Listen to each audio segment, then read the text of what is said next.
एक बार की बात है। पूर्वी समुद्र के तट पर एक संपन्न व्यापारी रहता था।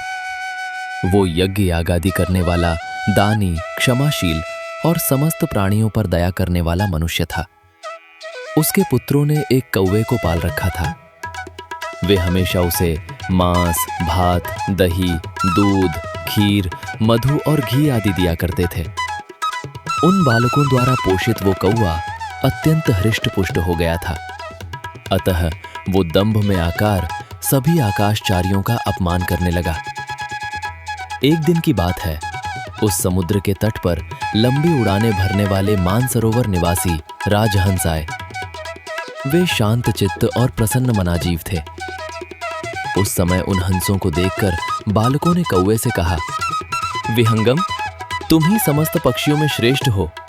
देखो, ये आकाशचारी हंस आकाश में जाकर बड़ी दूर की उड़ानें भरते हैं। तुम भी इन्हीं के समान दूर तक उड़ने में समर्थ हो, किंतु तुमने अपनी इच्छा से ही अब तक वैसी उड़ान नहीं भरी। ये सुनकर वो कौवा अभिमान से भर उठा और उन हंसों के पास ललकारते हुए बोला, मैं तुमसे श्रेष्ठ हूं, क्यों ना चलो हम दोनों उड़े। बहुत कांव कांव करने वाले उस कौवे की वो बात सुनकर वहां आए हुए वे चक्रांग हंस विनम्रता पूर्वक बोले, काग, हम मानसरोवर निवासी हंस हैं जो सदा इस पृथ्वी पर विचरते रहते हैं। सभी को हमारी दूर तक उड़ने की क्षमता के संबंध में भली भांति ज्ञात है, फिर भी तुम हमें उड़ने के लिए ललकार रहे हो। काग, बताओ, तुम हमारे साथ किस प्रकार प्रतिस्पर्धा कर सकोगे? हमें बस यही चिंता है कि कहीं तुम्हारी हानि न हो जाए। हंस की बात सुनकर दंभी कौवे ने राजहंस की कड़ी भर्त्सना की और उसे इस प्रकार उत्तर दिया, हंस, निस्संदेह मैं 101 प्रकार की उड़ानें उड़ सकता हूं, जैसे उड्डीन अर्थात ऊंचा उड़ना, अवडीन निमनमत उड़ना, प्रडीन चारों ओर उड़ना, डीन साधारण उड़ना, निडीन धीरे धीरे उड़ना। ऐसी 101 उड़ानें हैं। तुम तो इनमें से एक भी नहीं जानते होंगे। इतना ही नहीं, ये प्रत्येक उड़ान 100-100 योजन की होती है और वे सभी विचित्र हैं। आज मैं तुम लोगों के देखते देखते जब इतनी उड़ानें भरूंगा, उस समय मेरा बल तुम देखोगे। मैं इनमें से किसी भी उड़ान से आकाश में उड़ सकूंगा। हंसो, तुम लोग यथोचित रूप से विचार करके बताओ कि मैं किस उड़ान से उड़ूं।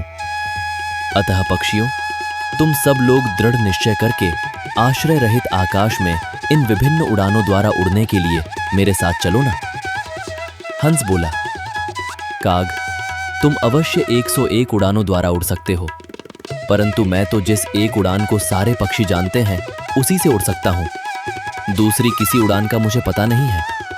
लाल नेत्र वाले कौवे, तुम जिस उड़ान से उचित समझो उसी से उड़ो।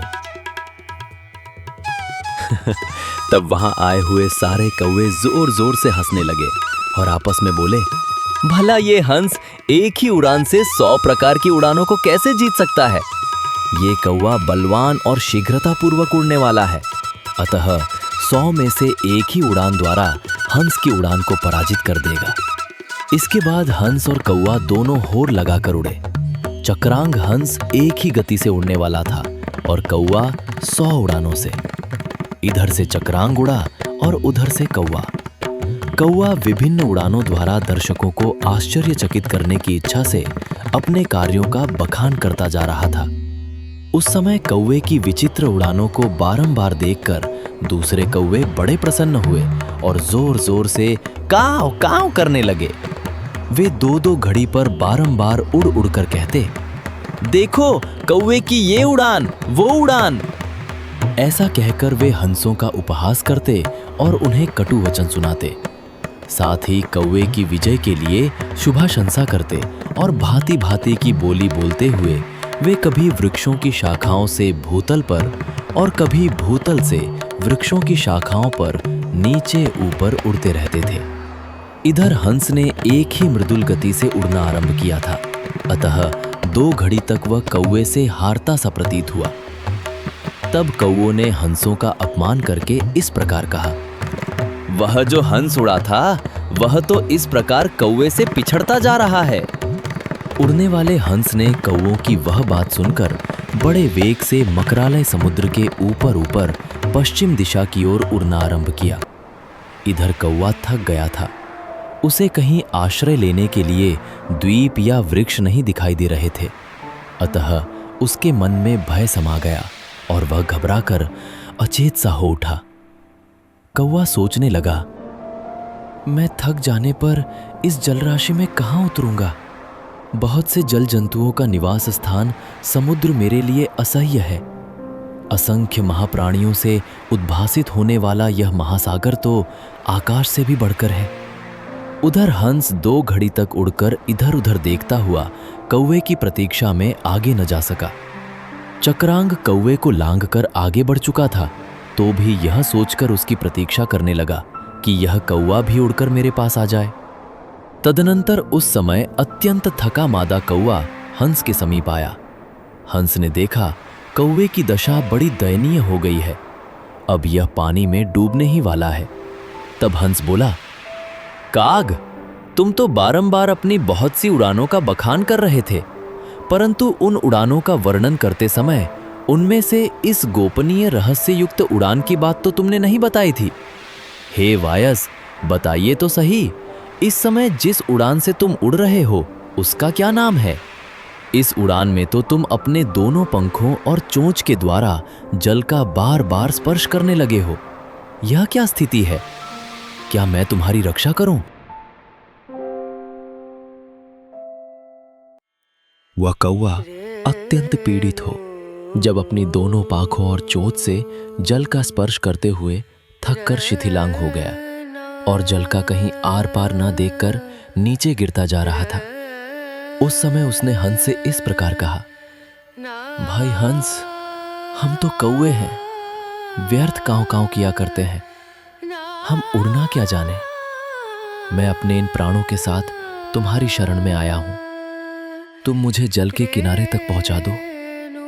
ऐसा कहकर अत्यंत थका मादा कौवा सहसा उस महासागर में गिर पड़ा। उस समय उसे बड़ी पीड़ा हो रही थी। समुद्र के जल में गिरकर अत्यंत दीन चित्त हो मृत्यु के निकट पहुंचे हुए उस कौवे से हंस ने इस प्रकार कहा, काग, अपनी 100 उड़ानों में से किसी एक को तो याद करो। निस्संदेह तुम मुझसे श्रेष्ठ हो, फिर इस प्रकार थककर महासागर में कैसे गिर पड़े?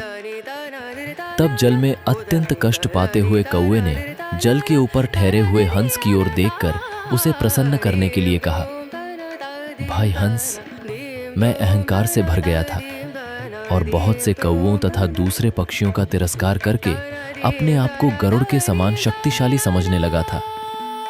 हंस, अब मैं अपने प्राणों के लिए तुम्हारी शरण में आया हूं। तुम मुझे द्वीप के पास पहुंचा दो। शक्तिशाली हंस, यदि मैं कुशल पूर्वक अपने देश में पहुंच जाऊं तो अब कभी किसी का अपमान नहीं करूंगा।